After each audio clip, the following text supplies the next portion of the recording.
This recording is going to cover some concepts associated with the cardiac cycle. We've already looked at the cardiac cycle. We've looked at heart sounds. Now we're going to look at some terms that relate to the cardiac cycle. So it's also a great time to review parts of the cardiac cycle too. And so we're going to start with here on the far left is what you're seeing is you see the AV valves are open and the semilunar valves are closed. Those ventricles are pretty full, so this probably is the very tail end of atrial systole. Now, when the heart, the ventricles begin to contract, these valves are going to close, which you see there, and once the pressure is high enough, we'll be able to get the semilunar valves open and the blood out. Now, the volume of blood that we have here in those ventricles at the end of that ventricular diastole, there's a term for that. We're going to show you that in a moment. There's a term for that volume of blood that's leaving the heart when it ejects, during ejection. There's a term for the blood that remains after ejection that takes place. So I'm actually on this picture. I'm going to label it and first, and then we'll talk about it. So these are just abbreviations so you're seeing. Okay, so I'm going to write those down. So the first term that you have in your notes is called end diastolic volume. Okay, so end diastolic volume is the volume of blood in each ventricle at the end of diastole, just like how the definition says. So volume of blood in each ventricle at the end of diastole. So after it's filled up. Mathematically, it's equal to this ESV that I showed you in this previous picture. So I'm going to define that very shortly. And even though this is a rate, venous return, I'm going to give you what I'm referring to here. Is what's the volume of blood in the ventricles is reflective of the new stuff coming in. That would be venous return, coming from your venous system, plus what was left over from the previous ejection, and that's going to be your end systolic volume. So it's new, and this is the old. So average at rest, the average end diastolic volume is about 110, 120 milliliters.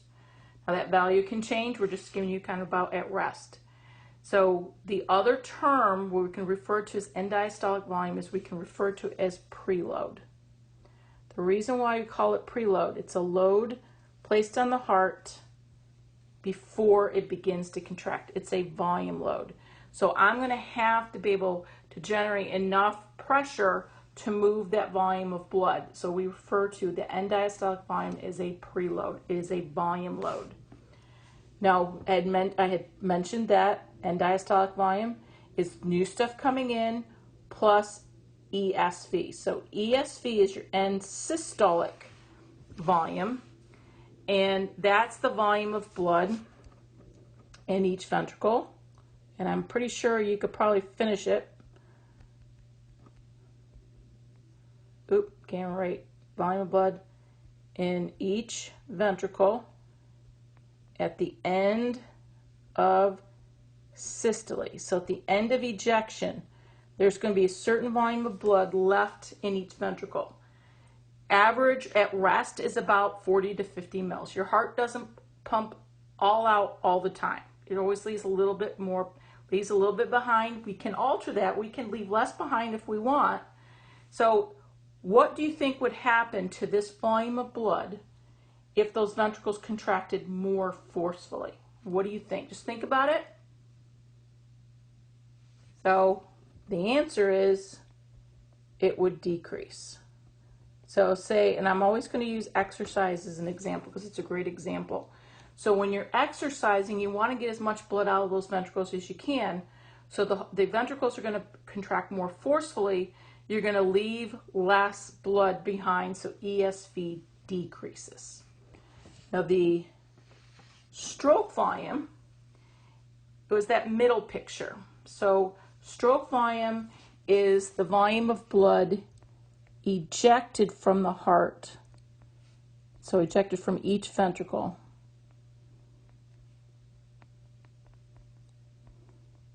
During one heartbeat. Or sorry, you could say during one stroke, because I have the stroke volume, during one heartbeat. So mathematically, stroke volume is equal to your end diastolic volume minus your end systolic volume. So just give you a little math question, or I'll just do a little math. Is if my end diastolic volume was, say, 160 milliliters, and my end systolic volume was 20 mils, what would my stroke volume be?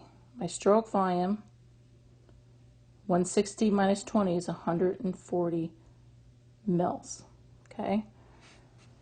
Now, how could we increase stroke volume? Just looking at that equation.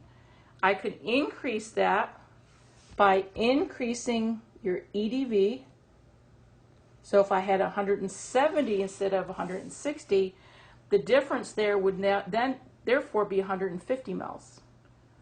I could also decrease end systolic volume, contract more forcefully. So if I had 160 minus 10, that would be 150 mils. And actually during exercise, both of those things happen. EDV is going to increase and ESV is going to decrease. So that's your stroke volume. Now at rest, stroke volume averages about maybe 70 to 80 mils. Okay, so that's about the average. Now another term associated with the cardiac cycle that kind of relates to some of the terms that we've already used is ejection fraction. So ejection fraction is a fraction or percent of your end diastolic volume that was ejected during systole. And so mathematically, it is stroke volume divided by EDV, or if you want to do it as a percent, you take that and then you multiply by 100. So it has to be, you can't just set up a fraction and leave it as a fraction. You actually have to do the math. So if I said stroke volume was 50 and end diastolic volume was 100, your ejection fraction would be, you can express it as 0.5. That's a unitless number. You don't need a unit for that. It's 0.5. If you want to do it in percent, it's 50%. I prefer the percent, just easier. Now here is from the University of Pennsylvania School of Medicine, kind of the cutoffs for what's considered normal function, low function, heart failure. Ejection fraction is an important concept because it gives us an idea how well that heart is working as a pump. Ejection fraction, if it's low, you start seeing it here. That's telling you it's not being able to pump out that blood. So you could be in heart failure. Now, ejection fraction can increase, and it can increase during exercise. I always say exercise is a great example. Now, technically, how could I increase that ejection fraction? Well, I'm going to increase cardiac contractility. If I do that, this leads to a less decreased end systolic volume. And so I'm able to get a higher stroke volume out. And so here answers that question. So if you increase contractility, you decrease end systolic volume. If ejection fraction increases, that does decrease end systolic volume. So ejection fraction is actually relatively easily measured using imaging techniques in the hospital. So they can often do that to check the functioning of your heart. Now the last concept I want to talk about is afterload. So afterload is a load placed on the heart after it begins to contract. So we had mentioned preload earlier. It's a load placed on the heart before it began to contract. So think of load. I've used the term before when we're talking about muscle contractions, like moving weights. So like your 5-pound weight would be a load. Now afterload, after the muscles begin to contract, that is a pressure load. So I want you to think of it, say here's the left ventricle right here. It's contracting. It needs to get blood out. It needs to make sure the aortic semilunar valve is open, and it's to be able to get the blood out. Now if I say I have a clamp put down over here, maybe I've got some increased resistance in that systemic circulation. This also could happen if I've got a stenotic aortic valve. The left ventricle is going to have to create higher pressures to get that valve open or get that blood through that narrowed opening. And so that's going to have to work harder. So afterload is a pressure load. Now, preload and afterload, if you're given a choice, like, okay, you got to work harder. What do you want to do? Do you want to move more volume, or do you want to have to create higher pressure? This is the one you want. This doesn't require nearly the amount of energy it is to be able to generate more pressure. So hopefully, say again, think exercise. When you're exercising, yes, you're moving more blood. You're working more. You're going to have to work more. But you don't want to have that heart have to generate higher pressures to get that blood out to the tissues. So we don't want to encounter this. So we're going to leave it at that. Next recording, we're going to look at control of cardiac output. How can we affect certain of these, one of the factors that we talked about, stroke volume. And we'll mention like the role of heart rate and that stroke volume and affecting what we call your cardiac output.